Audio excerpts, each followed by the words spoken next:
Oh.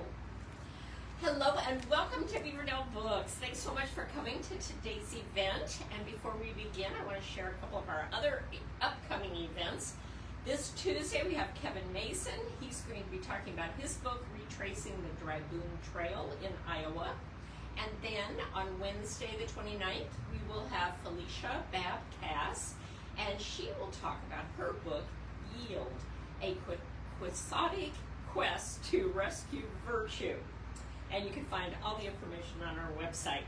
Now, drawing from his lived experience as an openly transgender department chair and his expertise as an experimental psychologist, Professor Mel Rutherford offers a compelling roadmap for building trust, community, and resilience amid crisis and systemic bias in his best-selling book, The Glass Cliff, One Trans Man's Leadership Odyssey.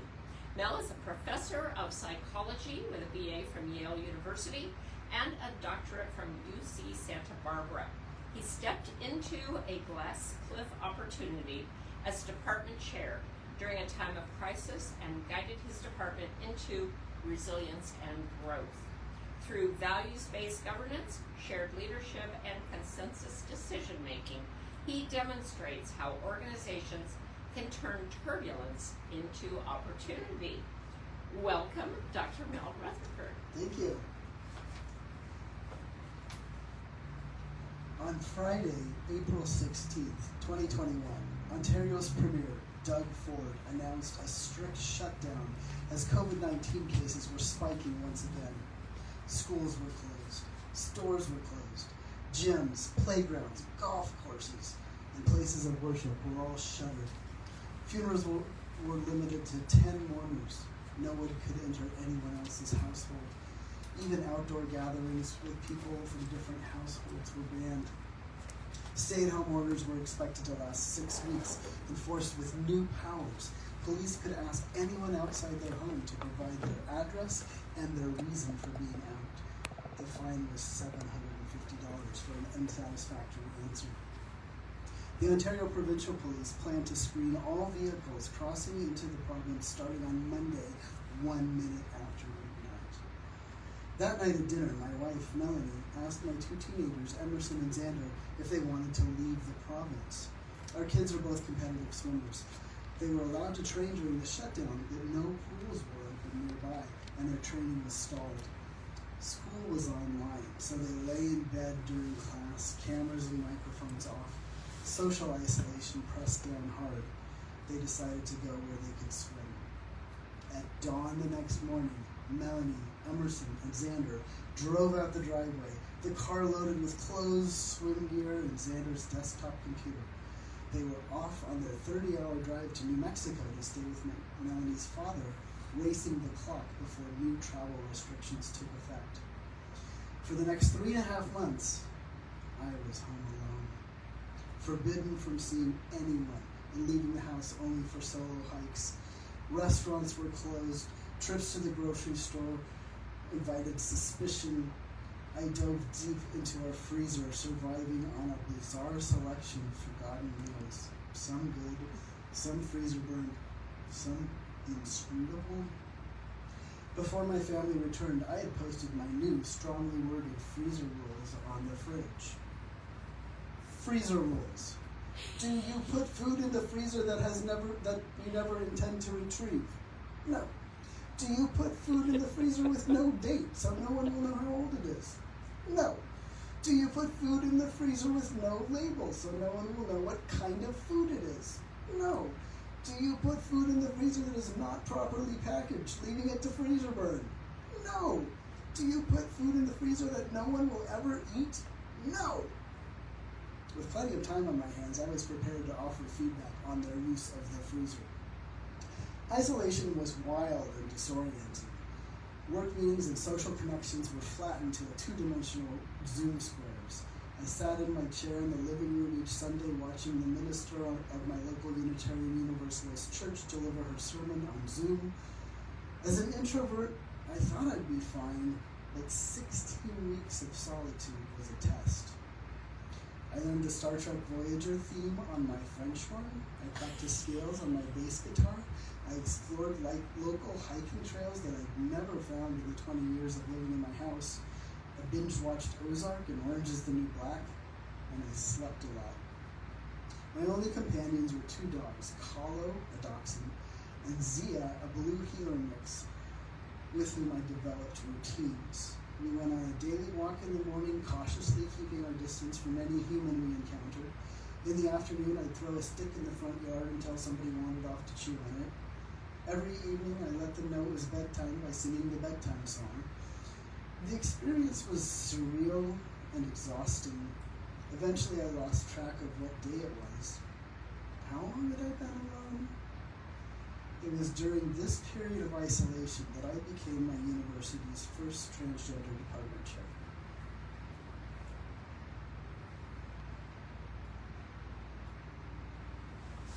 And we will have signed copies available for purchase here at Beaverdale Books. Is there anything else you want to share? Is there any, I mean, I could do more readings. So you can ask Well, me maybe questions. one more. Okay, Yeah, I'll do you've another. intrigued us. Okay, I'll do another reading.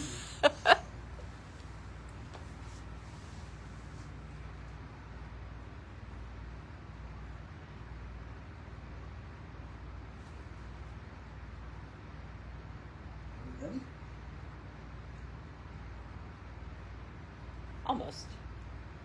Almost ready.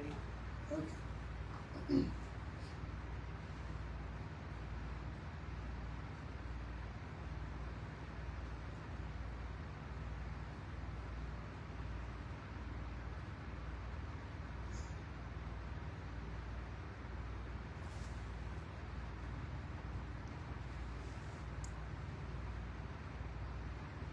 Give me the cue when I start.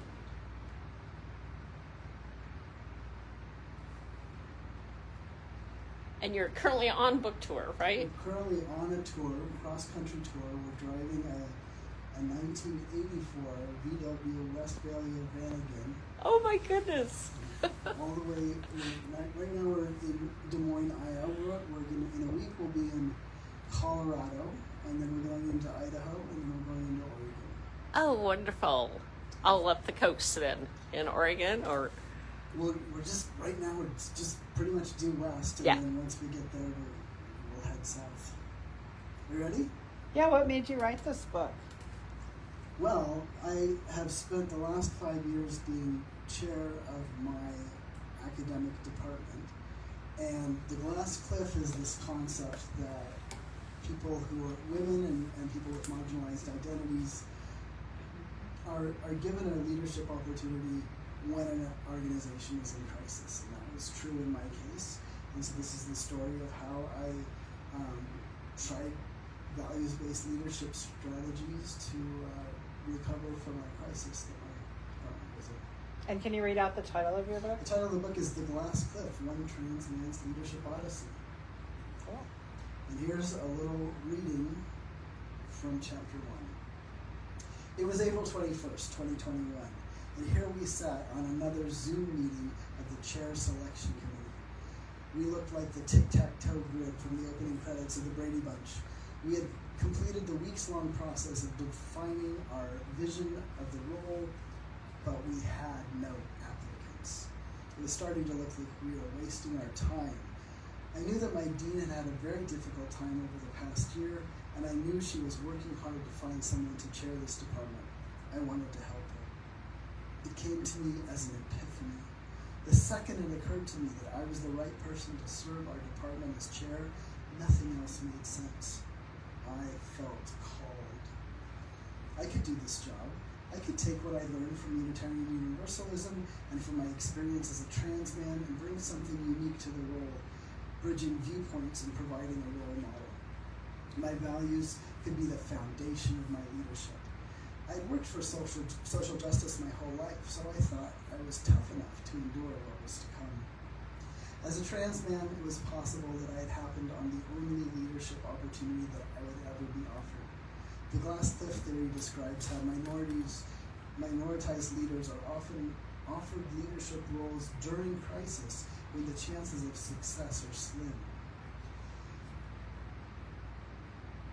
it was also possible that as a trans man, I had something to offer. Colonel Bree Fram and Liz Cavallaro, in their book Forging Queer Leaders, posit that transgender people have some special gifts, superpowers even, that are relevant to leadership. Transgender people have chosen their own paths and have done so in the face of social objections. Trans leaders are people who have made the conscious choice to continue their work despite massive obstacles. Fram and Cavallaro point to coming out and discrimination as crucible experiences that make people both tougher and more empathetic. So, how long did it take you to write the book? That's a good question, and I can give lots of different answers. So I've been thinking of writing a leadership book. Early in my term as chair, I wanted to write down some of my thoughts and strategies and my approach to leadership. And then I got the contract in February of 2025. I wrote every day until the end of September, and I turned the final manuscript in September of 2025. So in a sense, I wrote it pretty quickly, but in a sense, I've been thinking about it for a while. Right. Can you talk about your process of how you write a book? Because I think it's really interesting. When I got the contract and I negotiated the due date, I set a development schedule.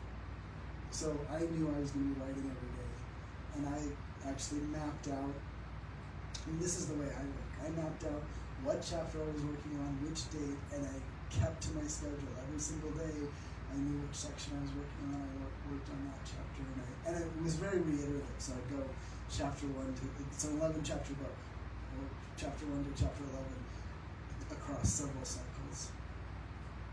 Was that what you were hoping I'd say? Yeah, and then I think there's something that you do about getting people to review it. How do you think about that? It's really important to get a lot of eyes on it. And when it was rough and it was confusing and difficult to read, only my mother and my wife were willing to read the roughest of drafts. But then once I had a chronological story put together, told the narrative in chronological order, I had several other people take a look at it. The most value is if you can do it sequentially, get somebody's feedback, incorporate the feedback, get somebody else's feedback. But then when you're pressed for time, or when you think you've got a final draft, you might give it to several people at once. Who do you think would benefit the most from reading this book? So it's a good question. I turn to the online reviews. A lot of my online reviews say this is a book for anybody who's in leadership, especially if you're in academic leadership, but really in any leadership position. So it is kind of a roadmap through a crisis situation, a crisis leadership situation. When I was writing it, I had in mind people who are in academic leadership positions. There's a little bit more freedom to use a values-based approach in academic leadership. If you're in leadership in a business, in a for-profit business, you've kind of got your marching orders, right? Yeah. But in academia, you do have time to explore, what are we doing here? What do we value? What do we want to do collectively to get this job done? It's not like you have a ROI that you can measure, right? So right. It's more subjective. Mm-hmm. Okay. Any other questions?